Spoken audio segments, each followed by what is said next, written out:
no profeta Isaías, capítulo 40, né? E no verso 30 ao 31, os jovens se cansam e se fatigam, e os moços de exaustos caem. Mas os que esperam no Senhor renovam as suas forças, sobem com asas como águias, correm e não se cansam, caminham e não se fatigam. Vocês perceberam nesse texto que o desânimo na vida, a falta de perspectiva de vida, a falta do prazer para viver, a falta de programas para a própria pessoa, uma descrença em possibilidade de melhora, não escolhe idade. Tanto atinge o jovem, como atinge o ancião. É o que o texto nos deixa muito bem claro. Se o jovem, o moço, cai, imagine o velho, como se diz. Imagine aquele que não conhece ainda a estrutura de Deus. Um texto assim nos leva a viajar longe no pensamento e questionar o seguinte: realmente esse texto foi inspirado por Deus? Porque é verdade em nossos dias. Tem jovens que suicidam, caem no roubo, no crime, caem nas drogas, porque perderam a esperança e acham que não vale a pena viver.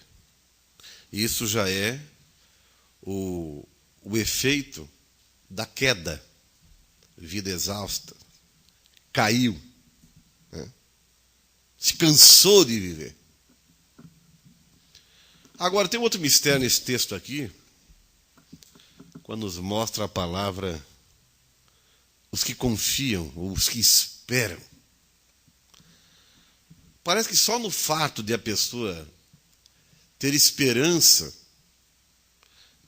de um dia melhor, porque Deus vai dar isso a ela, parece que só no pensar e só no firmar-se assim, o texto está dizendo que já há um grande efeito. Só no tomar este pensamento e essa atitude de manifestar uma confiança de que eu não vou me deixar ficar por derrotada ou derrotado ou no desespero, porque eu sei que Deus vai me tirar desta. Isso é a esperança. E o texto nos mostra que só no fato de agir desta maneira já haverá uma possibilidade de reversão, não importa o problema. Só um mistério que às vezes a gente questiona ou duvida. Por exemplo, se você vai a uma parada de ônibus, você fica no abrigo e simplesmente acompanha o horário. 7h30, você sabe que o ônibus vai passar. Você não fica ali atribulado, nervoso, quebrando tudo, roendo unha. Eu acho que o ônibus não vem, eu acho que não vem, eu acho que vai. Não, você tranquilamente espera porque sabe que ele vem. Concernente a Deus, a fé não é diferente disto. Se a pessoa entra num problema, a situação na vida está difícil, parece que manter uma confiança, uma dependência em Deus, é como eu aguardar este ônibus, eu tenho certeza que vem. Agora, quando fala-se em esperar em Deus, não é também eu em cruzar os braços e dizer assim, bom, então quando Deus querer a coisa vai mudar. Não é isso que quer dizer. Quer dizer que essa espera vai envolver fé e mudança de comportamento naquilo que eu aprendo sobre ele. Vai envolver uma insistência em orar, que é pedir a Deus, apresentar o meu problema, a minha situação, todo dia. Eu oro e espero, eu peço e espero, porque eu creio que vai vir. É como aquela passagem do ônibus que eu já comprei antes, está pago lá no escritório da empresa. Eu já estou com ela paga, então eu sei que o ônibus vai vir e eu não vou me incomodar com nada, só vou embarcar. Então, Parece que a fé, ela não é simplesmente eu aguardar, esperar. Não. Há uma cobrança de Deus para comigo.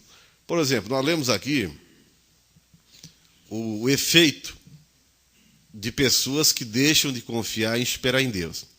Aí o Senhor Deus, para nos alertar melhor, ele começa no versículo 25, cobrando de nós aqui, ainda no capítulo 40, verso 25, a quem os homens estão comparando ele? Diz assim, Deus usando o profeta e nos fazendo uma pergunta.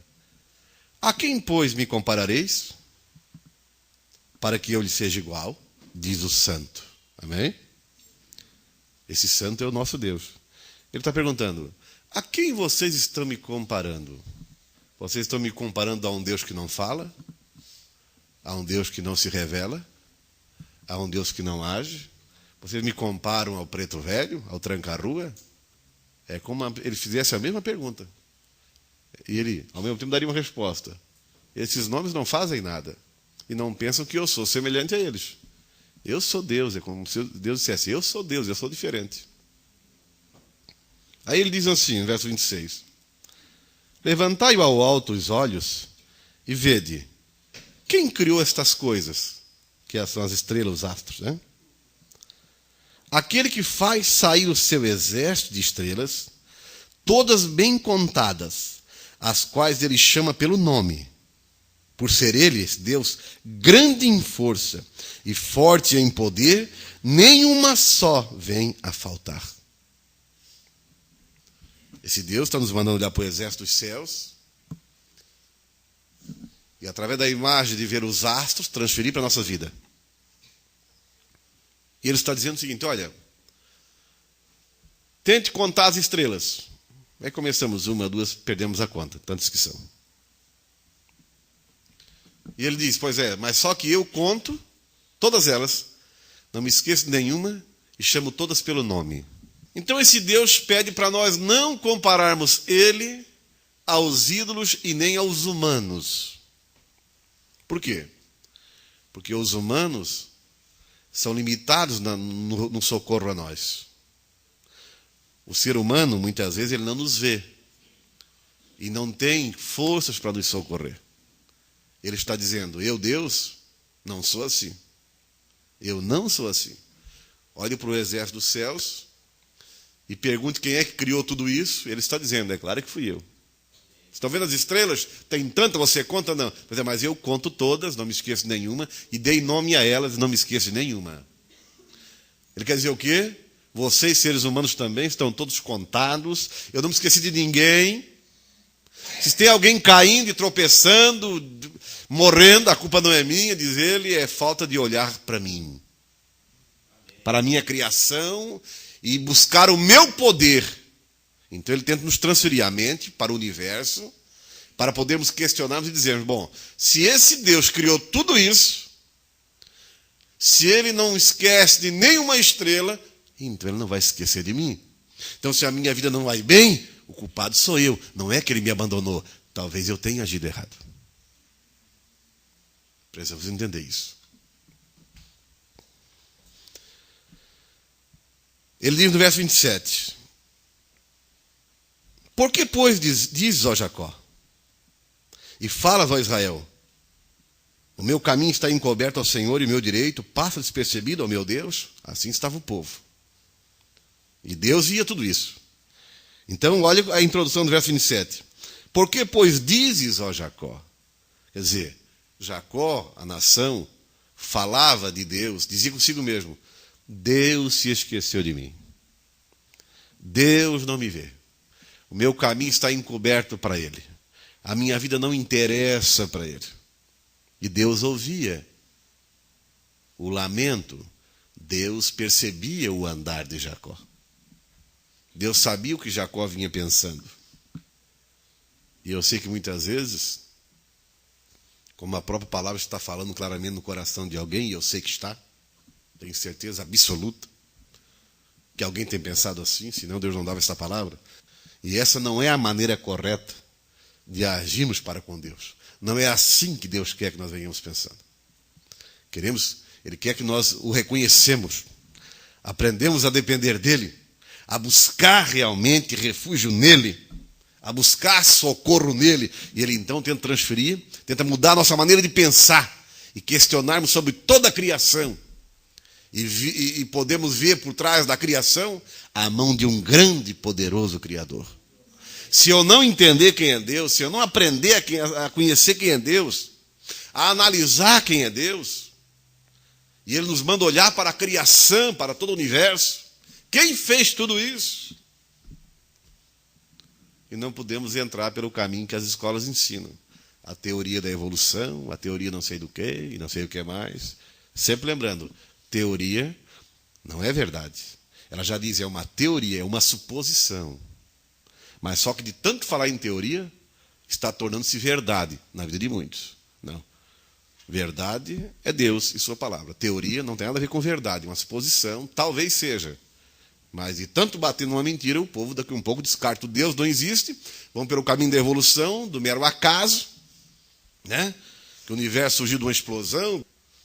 Só esqueceram de dizer quem é que criou essa explosão, né? Ela explodiu agora, quem é que criou a explosão, eles não sabem dizer, né? Então, até pode ser que Deus haja o universo, e pode ter surgido, agora alguém disse isso, né? Uma explosão dá tão certo, sair pessoas de um lado, animal do outro, sem confusão nenhuma, é uma explosão muito perfeita, né?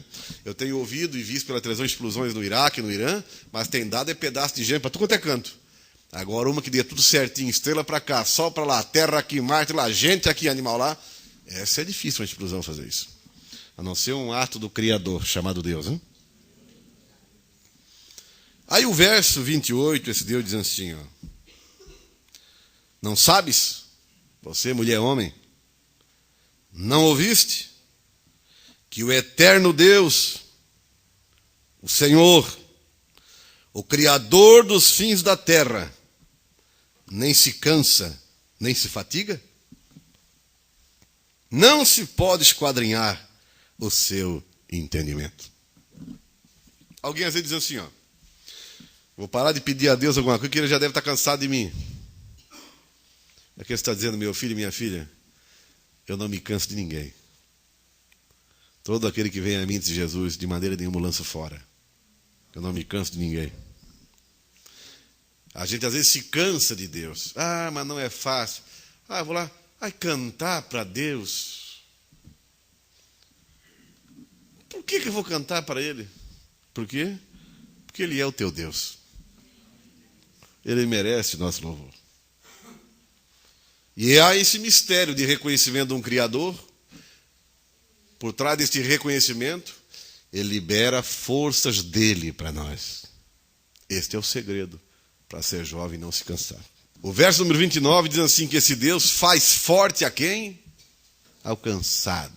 E multiplica as forças ao que não tem nenhum vigor. Quantas pessoas querem vencer fraquezas na sua força própria, né? Maus hábitos. Insistindo, não, eu sou de palavra, eu depois que eu disser não, eu não vai a lugar nenhum. Moro na praia. Né? Quantos lutam contra um hábito, sozinhos, contra vícios? Já cansaram de tanto lutar contra doenças. Pare de lutar contra a doença. Deixe a doença de lado e comece a buscar Deus. É melhor dar andamento na solução do que ficar brigando com o problema. Não resolve nada. E muitos, por não usarem a sabedoria, estão remando, o tempo passando, se lamentando, fracassados espiritualmente, debilitados fisicamente, sem esperança, sem ver dias melhores, porque todo o resumo de sua vida está somente sua força. E aqui diz que é Deus que faz forte ao cansado. Não é que Ele aumenta a força, diz que Ele multiplica as forças ao que não tem nenhum vigor. Quer dizer aqui que Ele pega uma pessoa que estava com a vida toda estribuchada, jogada nos cantos, como se diz, desanimada, não valia mais nada. Diz Ele, para a lógica humana, tu não tem mais jeito. Mas eu posso multiplicar a tua força. Eu posso mudar o teu caminho. Eu posso levantar o cansado. Deus se oferece para isso. Agora, para isso, nós temos que exercitar a fé baseada no verso 31. Mas os que esperam no Senhor renovam as suas forças. Outra palavra ali no mesmo versículo, além de renovam, sobem com asas como águias. Correm, caminham e não se fatigam. Esse correr, esse caminhar é uma vida em segmento. É aquela pessoa que não está parada num tempo. Porque vocês sabem que há pessoas do mundo que estão só fazendo peso na terra. Elas não servem e não deixam os outros servirem. Mas tem aqueles que caminham, triunfam, abram a frente para outros, não param, não servem de tropeços. São pessoas que sobre eles está a mão de Deus. E eles então servem de instrumentos para edificar, para ajudar e até para exaltar e manifestar a glória desse Criador. Tudo depende do comportamento de cada um. Agora, o que me chama a atenção nesse versículo aqui diz que os que esperam no Senhor renovam suas forças e sobem com asas como a águia. Eu não sei se todos sabem, mas a Bíblia, ela em vários lugares, ela cita a águia. Em Apocalipse, ela é um dos símbolos de algo que pertence à divindade no céu. Exércitos no passado usavam a águia como um símbolo. A Rússia usou, Napoleão usou como um brasão, Túcia também, outro país, também usava a imagem da águia como um símbolo. Enfim, os Estados Unidos também tem alguma coisa a ver com a águia. Tem no próprio dólar, ela com fechinho de trigo nas unhas, quem olhar no dólar vê. Enfim, não é à toa que aqui diz que aqueles que são renovados por Deus, diz que eles sobem com asas como águia. Está citando a águia. E para quem não sabe, a águia, na verdade, ela é conhecida também como a rainha dos céus. Vocês percebem que até pouco se vê, né? Mas é uma ave também tão poderosa em sua força que ela consegue carregar uma criança nas suas unhas. Não é à toa que Deus usa a figura desse animal aqui. Ela é comprovada pela ciência que ela consegue enxergar uma distância de 3 quilômetros. Então é uma visão, eu creio, melhor do que a nossa. Se está citando aqui este renovo, comparando a águia, é sinal que quando Deus age em minha vida, eu passo a enxergar melhor as coisas. E muitas vezes a primeira coisa que eu tenho que enxergar é a grandeza de Deus. Deus como possibilidade em minha mudança. Então é importante entendermos tudo isso, né? Porque às vezes a gente fica num texto desse aqui que oferece tanto recurso para nós, nos desperta a buscar Deus, comparando ao animal.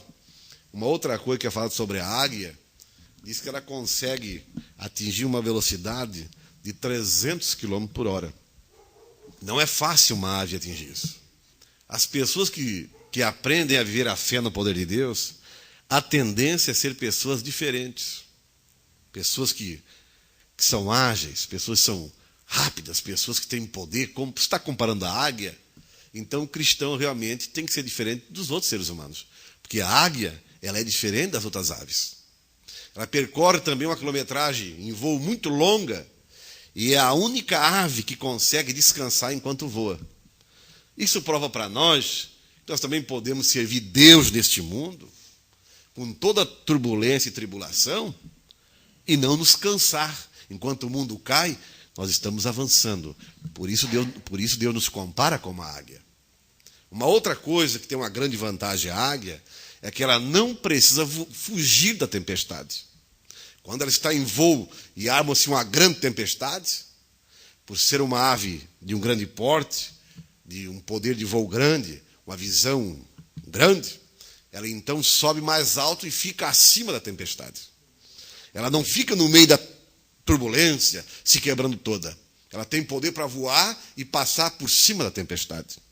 Então é por isso que muitos também não entendem por que aquela mulher de Cristo, aquele homem de Cristo, enquanto muitos do lado dele está caindo, tombando, se desgraçando, enquanto o mundo só reclama, esta pessoa está voando como águia. O problema está ali, ela está acima do problema, porque quem o levanta a voo é o próprio Deus, é o próprio Senhor que o ajuda a agir assim.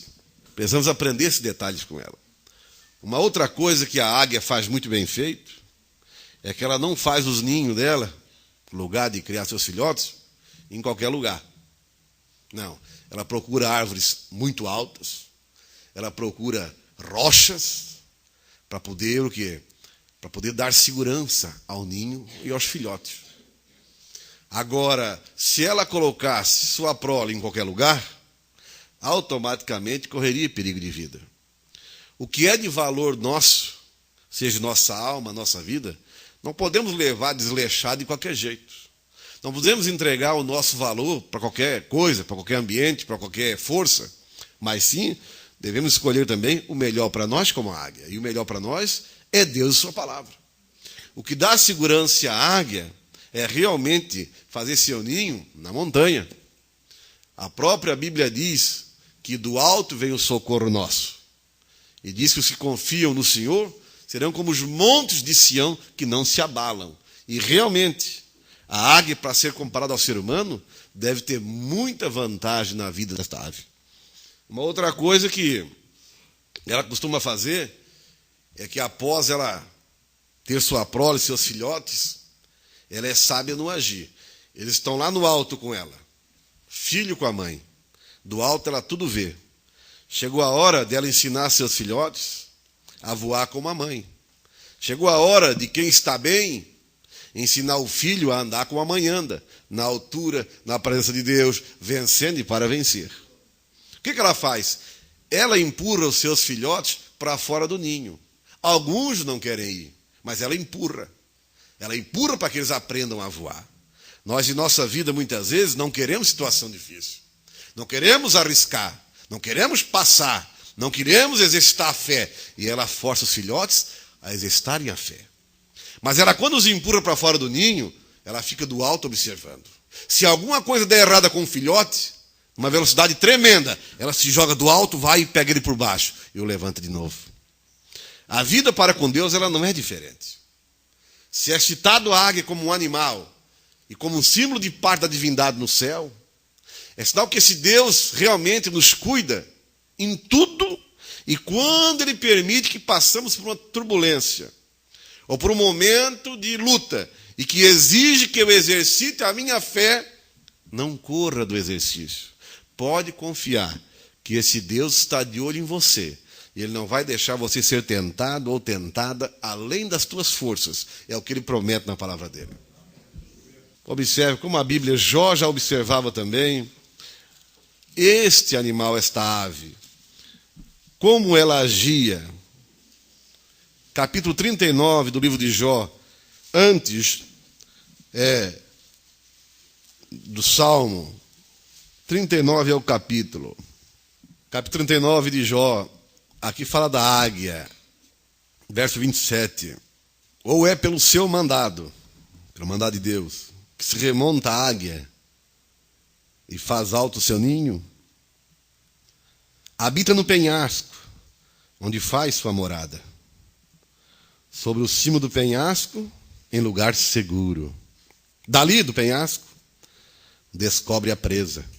Seus olhos a avistam de longe. Amém? Bons olhos, boa visão, segurança. A nossa vida sendo construída e edificada em uma rocha. A Bíblia diz: a rocha é Cristo. O que significa isso? Que eu devo moldar a minha maneira de viver segundo as palavras dele. As pessoas têm dificuldade hoje em dia em crer. Por exemplo, talvez você esteja do lado de alguém aqui que você não suporta certas atitudes desta pessoa. Mas você vê esta pessoa aqui dentro, ou de Bíblia aqui, ou em casa, e essa pessoa fala de Deus, até alguma coisa de Deus. Às vezes até diz que está com Deus ou tem Deus, mas você não suporta aquele comportamento da pessoa. E quando pessoas insistem em comportamentos errados, muitas vezes tem causado prejuízos muito grandes para as pessoas. Muitas vezes até para pessoas que tanto amamos, queremos bem, mas comportamentos e maneiras erradas, penas velhas que eu não quero deixar, impedem um voo de melhor qualidade, impedem uma beleza exterior, porque há coisas que eu preciso deixar ou trocar. Então, quando se fala em construir a vida na rocha, na palavra de Cristo, é realmente aquilo que eu aprender, reprovável por Deus e por seu Evangelho, eu tenho que tirar de minha vida, para que não venha impedir uma visão boa, um voo seguro, uma beleza exterior, enfim. Só a maneira correta como Deus me pede, que eu posso dizer, Deus dá força para o cansado. Deus levanta o caído, multiplica a força. Por que o texto falou em jovem caindo, moço caindo? Vê que pegou lá na flor da idade para não dizer, porque se a Bíblia dissesse assim, ó, porque os velhos caem, os anciãos caem, quando fôssemos ler a Bíblia, iríamos dizer, isso é normal, a pessoa está velha mesmo. Mas o Senhor Deus já pegou a juventude, dizendo que sem Ele, até o jovem desanima de viver. Sem a luz dele, sem a força dele, qualquer ser humano está sujeito a parar no tempo e dizer, a vida para mim não vale nada. Então o que Deus quer dizer é que do menor ao maior, Ele quer ser Deus desta pessoa. Ele quer ser o ajudador desta pessoa, a razão de viver desta pessoa, a força desta pessoa. E nos manda olhar para a águia e comparar com a águia. A águia de boba não tem nada. De boba não tem nada. E deu para percebermos que é realmente uma ave sábia, né, no seu procedimento. E Jó, como servo de Deus, também observava a qualidade dessa ave. Nós temos mais algo ainda sobre a águia, no Salmo de número 103, observa uma coisa. Você aprender como esse Deus realmente é tremendo. Aqui fala da operação desse Deus. Salmo 103, versículo número 1 em diante, eu vou ler todo o texto, diz assim, ó. Bendize. O que é bendizer? Quer dizer, louvar, exaltar. Então está dizendo, bendize, ó minha alma. A quem? Ao Senhor. E tudo que há em mim, minha perna, minha língua, minha boca, meu ouvido, tudo que há em mim, exalte, bendiga o seu santo nome. Novamente ele repete verso 2. Bendize, ó minha alma, ao Senhor. E não te esqueças de nenhum só de seus benefícios. Quer dizer, quantas coisas boas Deus já fez por ti, né? Você já esqueceu de algum deles, né? A gente tem mania de esquecer, ou não é? O ser humano ele é tão ingrato para com Deus que quando surge na vida dele um só probleminha, ele se esquece dos 10 que Deus já resolveu para ele. Aí aquele um anula os 10. Aí ele não vê razão para ser grato a Deus. Não, hoje eu vou ao culto, mas já vou assim, desanimado, sabe por quê? Eu estou passando uma luta aí com o filho, com a filha, com o fulano. Tá? Eu não vejo razão para bendizer esse Deus. A não ser que ele resolva primeiro o meu problema. Mas e as outras vitórias que ele te deu, as outras vantagens? Não vale a pena deixar de lado um pouquinho a dorzinha? É nas mínimas coisas que os seres humanos são reprovados. São as mínimas coisas, muitas vezes, que impedem uma ação de Deus favorável à minha vida. Continua dizendo no verso 3, ele, esse Deus, quem perdoa todas as tuas iniquidades, quem sara, isso é promessa, todas as tuas enfermidades. Mas este sará depende do que nós estamos estudando sobre águia e confiança. Quem da cova, do buraco, lá do fundo do poço, redime o quê? Tua vida. E te coroa de graça e misericórdia. quem farta de bens a tua velhice, de sorte que a tua mocidade se renova como a da águia. Amém? Apareceu a águia aqui de novo. Ligando vida boa, poderosa, renovada, esperançosa com a natureza da águia. Preste bem atenção. A águia é uma ave particular. Ela é uma ave diferente de todas as aves. Nós somos chamados para este caminho da fé em Cristo para sermos diferentes do mundo.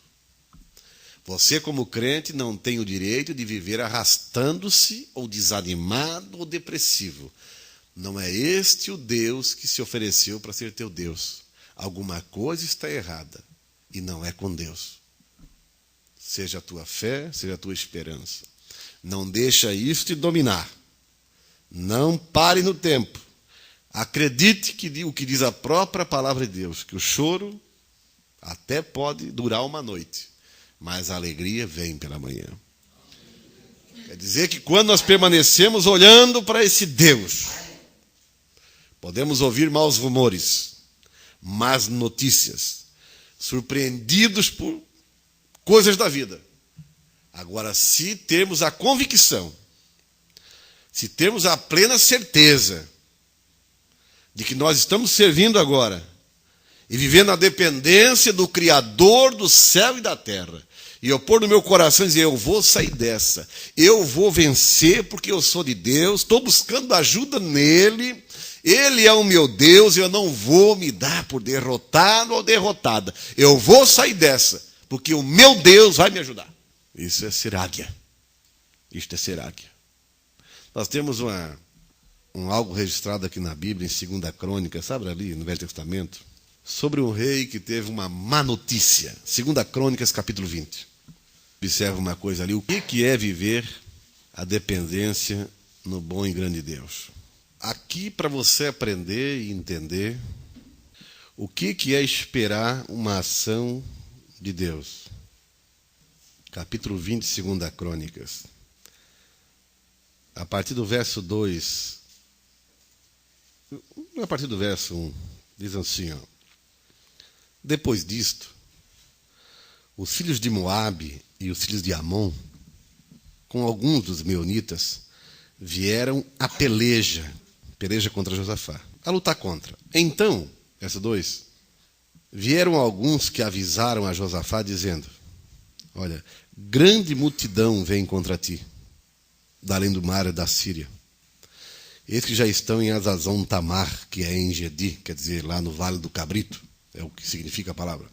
Verso 3, qual foi a atitude do rei então? Então Josafá teve medo. Vê, o medo é natural num homem. Aqui o que o rei fez? Foi buscar quem? O Senhor.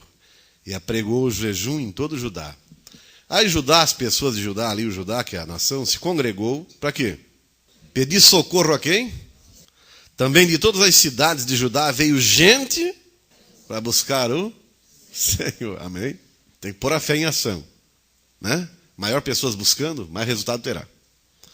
Aí o verso 5 diz assim, colocou-se, opôs-se Josafá em pé na congregação de Judá e de Jerusalém, na casa do Senhor, diante do pátio do novo, e disse, agora começa a falar com Deus, ah, Senhor Deus, de nossos pais, porventura não és tu, Deus dos céus? Como se ele dissesse, não estás lá no alto, não criaste tudo? Não és tu que dominas sobre todos os reinos dos povos? Tem pessoa que tem medo de falar isso para Deus, hein? Fica sempre como vítima. Eu já ensinei isso para vocês. Não tenho medo, Senhor, mas não és tu que disseste que tudo está em tuas mãos? Como que eu passo por essa agora? E não vejo saída. Isso é orar com segurança. Não precisa ter medo. Por isso que a Bíblia cita muitos personagens e os intitula como heróis da fé. Porque eram homens que também tinham medo. Eles tiveram medo. Deram uma notícia, ó, vai vir um exército contra ti e vão te acabar com a vida. Ele pensou, tem pouco soldado, as armas não serão suficientes. Diz ele, Fez a conta, para lá e para cá. Ah, mas tem um acima de mim. Deus. Eu posso pedir socorro para Ele. Eu posso buscar Deus. Foi o que ele fez. Mas teve medo. Ele teve medo. Veja que aqui está falando de um homem natural. É o que diz no verso 3. Josafá teve medo. E se pôs, durante o medo, o desespero, a buscar o Senhor Deus, a orar. Então a oração dele começa no verso 7. Verso 6, né? Ah, Senhor Deus, nossos pais, porventura não és tu Deus nos céus? Não és tu que dominas sobre todos os reinos do mundo, dos povos? Na tua mão está a força. Ó.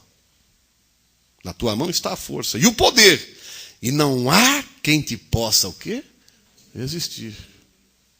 Você só pode orar desse jeito se tiver certeza que Deus é Deus. Deus, eu sei que não há quem te possa resistir.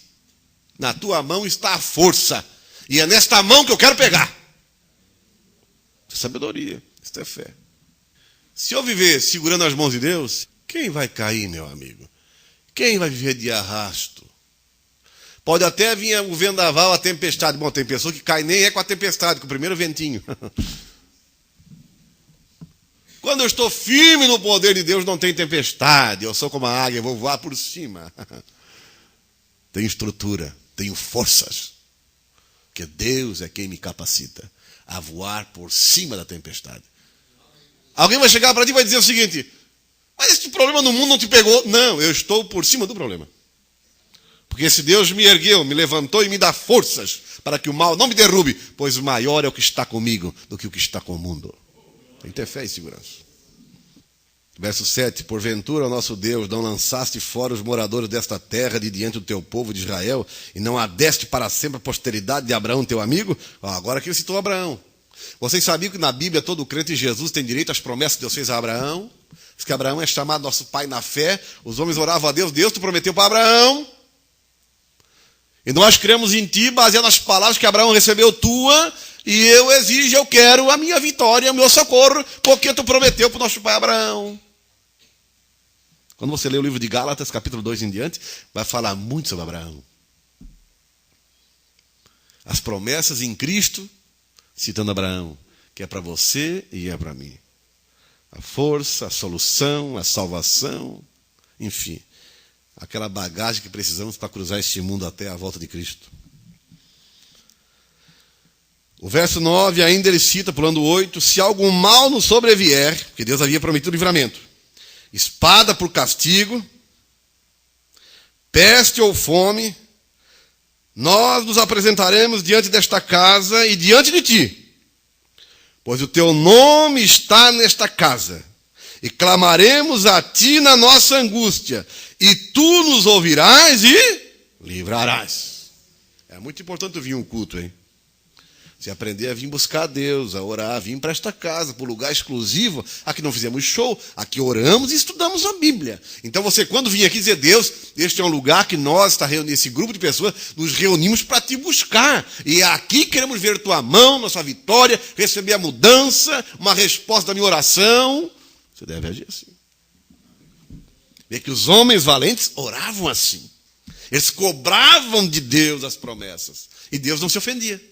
Deus não se ofendia. Porque se eu cobro algo, Deus está dizendo, essa pessoa sabe que eu posso pagar.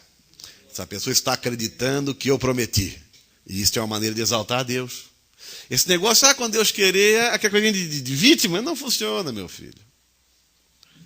Orar, perseverar, esperar é lutar no pedido, na ação. Porque hoje em dia, o que nunca sai na moda e cada vez está mais na moda é problema e perseguição, não é verdade? Precisamos de uma força, de uma providência do alto, porque da terra o mundo está falhando, só Deus pode nos ajudar. O verso 10 diz ele, agora pois, agora ele aponta o inimigo. Ó. Você pode dizer, Deus, o diabo foi no festa lá em casa, Deus. Aqui ele vai apontar o inimigo.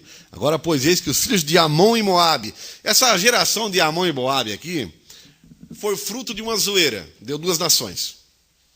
Quando Sodoma e Gomorra foram destruídos, a mulher de Ló foi transformada em estátua de sal. Saiu ele e duas filhas da cidade. As filhas lá, meia pilantra, deram um porre de pinga no velho, embebedaram o velho, E o diabo disse para elas que não podia acabar a semente por ali. E as duas pilantras deitaram com o pai, e resumindo, as duas engravidaram. E deu esses dois povos aqui, esses tampinha, o Amon e Moabe, fruto daquela relação toda estragada, que tornaram-se o quê? Inimigos do povo de Deus. Aquele negócio, coisa ruim gera coisa ruim. Aí Josafá cita essa nação agora, os dois. Agora, pois, eis que os filhos de Amon e de Moabe, e os do monte Seir, cujas terras não permitiste a Israel invadir, quando vim da terra do Egito, mas deles se desviaram e não os destruíram, eis que nos dão pago. Esse povo aqui foram guardados por Deus para não ser destruído quando o povo saiu do Egito. Agora estão dando pago para Israel. Eis que nos dão pago, vindo para lançar-nos fora da tua possessão, que nos deste em herança. Quando Deus te der uma bênção, possessão por herança, vou dar um exemplo.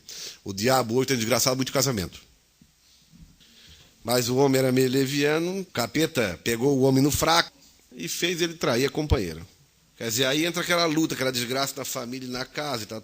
Resumindo, aquela pessoa que tinha o matrimônio por herança, legitimado, documentado, é herança por promessa. Quer dizer, se não perseverar, Senhor, não. Eu sou casada com ele e o capeta, depois nós temos casado 10, 15 anos, colocou essa mulher no caminho para desgraçar a minha família. Eu não aceito, porque tu prometeu, será uma só carne, o que tu uniu ninguém separa, e o diabo está querendo... Então isso é fé também. É insistência e perseverança, é o que esse rei fez aqui, no verso 11. Eis que nos dão pago, vindo para lançar-nos fora da tua possessão, que nos deste em herança. Quer dizer, estava numa situação que era deles, dado por Deus. E o inimigo queria tirar o direito das terras. Agora o verso 12. Nosso Deus, acaso não executarás tu o teu julgamento contra eles? É importante ter uma causa judicial. Porque muitas vezes, hoje em dia, o dinheiro fala mais alto. É sempre o pobre que leva o ferro. Quem tem mais dinheiro compra, muitas vezes, advogado da oposição. Pode comprar uma autoridade que era para julgar corretamente, distorce o juízo. Nada é impossível. Então, nestas horas é importante, Senhor, julga a minha causa corretamente. Senhor Deus, estou vendo, parece tudo ao contrário, julga-me, Deus. Me ajuda a resolver o problema. É importante você saber orar com segurança. Porque em nós, a parte final do verso 12, porque em nós não há o quê? Força para resistirmos a esta grande multidão que vem contra nós. E não sabemos nós o que fazer. Porém, os nossos olhos estão postos em ti.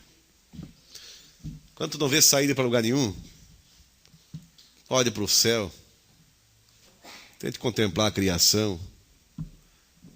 Tente ver por fé o Criador. Tente ver Deus no teu caminho.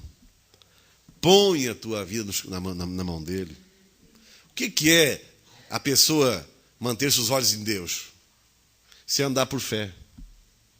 E quando eu ando por fé, eu até enfrento turbulências da vida. Mas eu tenho um andar permanente. Porque os meus olhos estão sempre em Deus. As pessoas dizem assim, tua fé não vale nada. Que isso é fanatismo. Está ruim para um, é ruim para todo mundo. É assim mesmo. Não. Os meus olhos estão no Senhor Deus. Eu tenho observado as promessas dele. E você está com os olhos nele. Confiando no que prometeu. Eu não posso viver nesse mundo baseado em vozes humanas. No que o mundo diz. Não. Um andar de vitória, é eu ter os olhos constantemente, ou ter os olhos em Deus, é constantemente olhar para as promessas, esperar, confiar e orar baseado no que eu aprendo. Isso é manter os olhos no Senhor Deus. É por isso que em alguns momentos da vida, muitas pessoas caem no desespero, no desânimo. Porque na hora do problema, é na hora do problema que vamos conhecer a nós mesmos o que é que tinha em nós. Que estrutura tínhamos, que grau de poder tínhamos em nós. E o nosso Deus, Ele é professor, Ele é perito, Ele é sábio em nos provar, para saber o que é que tem dentro de nós. E Ele não está preocupado se nós vamos ficar envergonhados, não, hein? Porque Ele nunca perde a glória dele, Ele sempre será Deus. Mas quem passa a vergonha somos nós, o prejuízo somos nós, quando não vencemos em alguns momentos que Ele permite que passamos. Observe aqui no capítulo 8 de Deuteronômio. Como esse Deus realmente é um Deus que permite o que nós muitas vezes não gostamos, para saber o que há em nós, o que tem dentro de nós. Deuteronômio, capítulo 8, quinto livro do Velho Testamento. O verso 2. Recordar-te-ás de todo o caminho pelo qual o Senhor teu Deus te guiou no deserto esses 40 anos, para te humilhar, para te provar, para saber o que estava no teu coração, se guardarias ou não os seus mandamentos. Por que você está aqui dentro? Estou aqui porque a mulher vem, ou o marido vem. Então é uma casa edificada na areia. Quando o marido ou a esposa cair na fé, você cai junto. Quem realmente está com os olhos no Senhor Deus, mesmo em turbulências, ele não está com Deus por causa do fulano. Ele está com Deus porque ele confia em Deus. Porque ele ama Deus. Então aqui, Senhor Deus está dizendo que ele, para o povo quando saiu do Egito, ele os guiou no deserto esses 40 anos, né? Mas não foi uma jornada de mar de rosa. Tiveram fome, por permissão de Deus. Tiveram sede, né? É o que diz o verso 3. Te deixou ter fome, né? Te humilhou, na introdução do verso 3. Você às vezes quer andar dando glória a Deus, né? Mas a situação te humilha, já passou por isso? Tem vergonha dos parentes? Você manda atrás dos parentes que Jesus era bom. Que ele fazia o homem vencer em tudo. E agora você está passando uma situação difícil. Você está com vergonha. Está passando uma humilhação. Disseram que Deus é bom. E você agora não tem o que dizer para o amigo ou para a amiga do trabalho. Você está sendo humilhada ou humilhado. Mas Deus pergunta para ti, e daí? Qual o problema? Você não tem que dar explicação para o mundo, é você e Deus. O que Deus quer saber é o que tem dentro do teu coração. Então é na hora da adversidade que o Senhor Deus quer que nos veja e observar que nos mantemos como luz, como pessoas que confiamos nele. Porque lá no amanhã, quem percebeu a tua luta vai ver também a tua vitória, a tua mudança. Aí, com essa atitude positiva e perseverante tua, vai ocorrer o que ocorreu com um servo de Deus chamado Daniel. Daniel, quando estava na Babilônia, foi perseguido por autoridades. Porque era um jovem excelente, sábio. E tudo fazia para prejudicar aquele moço que era bem visto. E o rei da Babilônia era um rei feiticeiro, ele acreditava na cartomancia, feitiçaria, astrologia. Era só envolvido com isso, Nabucodonosor. Quando criaram uma lei para pegar Daniel e jogar ele na fornalha de fogo, que era a punição por quem fizesse algo contrário à lei, Daniel perseverou. Mesmo com a fornalha acesa para torrar ele e os amigos, ele ficou crente até ali. Até perto da boca do forno. Mas ele não fez aquele escândalo todo, não me joga. Ele ficou firme na fé. E os inimigos diziam assim, agora eu quero ver, Daniel, se o teu Deus vai te livrar. Ele disse, eu não tenho que responder isso para vocês. Se ele quiser me livrar, ele vai livrar. E jogaram ele para dentro, ele e seus amigos. As autoridades do reinado ficaram olhando. O rei chegou perto do forno, se olhar bem, toda aquela chama toda, diz ele, olha, nós lançamos 3 homens lá dentro, mas parece que eu estou vendo 4. E o quarto que eu vejo, ele é diferente. Ele tem alguma coisa dos deuses nele, ele não é deste mundo. E eu vejo que eles passeiam dentro do fogo. E os mandou sair para fora. Claro, o anjo da divindade O próprio Senhor Jesus, o próprio Deus entrou no forno com eles. E quando saíram para fora, a mão do rei, diz que não tinha nem sequer cheiro de fumaça em sua roupa. E diz por quê? Diz que é porque Daniel crera no seu Deus. Confiou no seu Deus. E é nestas horas, meus irmãos, que nós também, a maneira de manifestar a fé em nossa vida, é quando surgem as contradições, perseguições, as lutas. É aí que eu tenho que perseverar. É aí que eu tenho que ficar firme. Não correr da presença de Deus, não. Aí que eu tenho que manter os meus olhos. Deus, olha, eu estou sofrendo. Estou sendo humilhada. Estou sendo humilhado. E quando Daniel venceu o próprio fogo, veio outra bomba para ele mais adiante. Novamente uma perseguição. Jogaram o moço aonde agora? Na cova de leões. Qual foi o resultado? Mais um livramento. Mas de que maneira? Alguém entrou na cova com ele? Não. Sozinho. Ele com os leões. Você tem que entender que tem luta que ela é só tua, não é minha. Tem bronca que é para ti, não é para mim. Para Daniel, foi jogado só ele. E diz que ainda foi selado a boca da cova com a pedra e com o anel do rei. Ninguém podia intervir.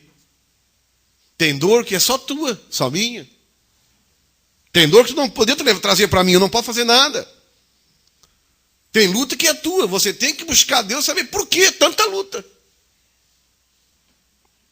Só que a perseverança e a fé de Daniel, sabe o que fez? Ganhou o rei para Deus. O rei começou a observar em ti, Daniel, realmente, há o Espírito dos deuses santos. Em ti, Daniel, há um Espírito excelente. E quando Daniel viu aquele moço vencer, quando o rei viu Daniel vencer todos os obstáculos, o próprio rei reconheceu que Daniel servia o único Deus verdadeiro. O rei baixou cartas para as províncias, autorizando e mandando que todo mundo adorasse somente o Deus de Daniel, que é o único Deus verdadeiro e vivo e que livra aquele que ele quer. Agora, nós muitas vezes queremos ganhar o vizinho, ou o parente, ou o amigo, mas só através do tapa nas costas, uma vida boa. Não. Ser crente em Jesus, ser filho de Deus, é ter uma vida preparada como Daniel tinha, e você deve se preparar para ver como águia. Porque Daniel venceu? Encontra o livro de Daniel ali. Olha o que ele fazia todo dia. Aqui é o segredo por que esse moço vencia tudo. Tornou-se o terceiro presidente do reinado. Capítulo 6 do livro de Daniel. O versículo que vamos ler é o 10. Daniel, pois, quando soube que a escritura estava assinada para condená-lo à morte, entrou em sua casa e em cima no seu quarto, no segundo andar, onde havia janelas abertas do lado de Jerusalém, 3 vezes por dia, punha de joelhos e orava, e dava graças diante do seu Deus, como costumava o quê? Fazer. Ele orava 3 vezes por dia. E o que você faz 3 vezes por dia, você? Você quer vencer? Você tem que criar comunhão com Deus. Pega a Bíblia, teu quarto, igreja, a sós, comece a ler. Aprenda com Daniel por que ele prosperou tanto na vida. Por que ele era amado por Deus? Por que ele venceu o leão, venceu o fogo? O que tinha de misterioso esse moço? O que tinha de misterioso? Poder de Deus em sua vida. Buscava o poder de Deus em sua vida. Leão nenhum comia. Andava no Espírito. Andava abençoado por Deus. Paulo nos dá uma lição de cristão também. 2 Timóteo, capítulo 3. Eu gosto da vida do apóstolo Paulo. Porque ele, inspirado por Deus, ele relata ensinamento e também fala de sua vida própria como cristão. Segunda carta de Paulo a Timóteo, quase no finalzinho da Bíblia lá. Olha o conselho que ele dá no verso 10. Tu, porém, tens de perto. Você tem que seguir a Deus de perto. Não tenha medo de ler a Bíblia e orar, buscar Deus. Tu, porém, tens seguido de perto o meu ensino. Aprenda com Deus. Tudo que aprender, que foi ensinado, pratique. Siga de perto. Não só o ensino, agora vem o quê? Procedimento. Como você tem procedido diante de Deus dos homens? Propósito. Nunca desanime, nunca pare, não. Eu vou seguir este propósito que eu tenho no coração. Longanimidade. Ou fé antes de longanimidade. Amor. Outra palavra ali é o quê? Perseverança. Aí dizer no verso 11. As minhas perseguições, que ele tinha seguido de perto, percebido. Os meus sofrimentos, também está enquadrado em tudo o que ele está contando.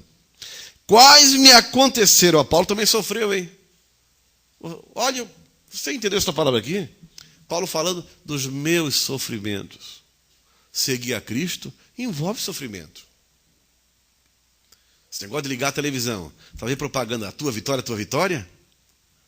Daniel teve vitória, mas ninguém quer ser jogado na arena com o leão, não é verdade? Os homens de Deus enfrentaram alguma coisa para tornar-se vitoriosos, não tiveram medo, porque sabiam em quem estavam crendo. Tinham uma fé de verdade. Olha novamente, verso 11. Que é um contexto do texto do verso 10, tu porém ter seguido de perto. Não só ali o ensino, a fé, mas também as minhas perseguições, introdução do verso 11. E os meus sofrimentos, quais me aconteceram em Antioquia, Icônio e Listra. Coitado, onde passava tinha bronca. Que variadas perseguições tenho o quê? Suportado, amém? Aí o final do versículo.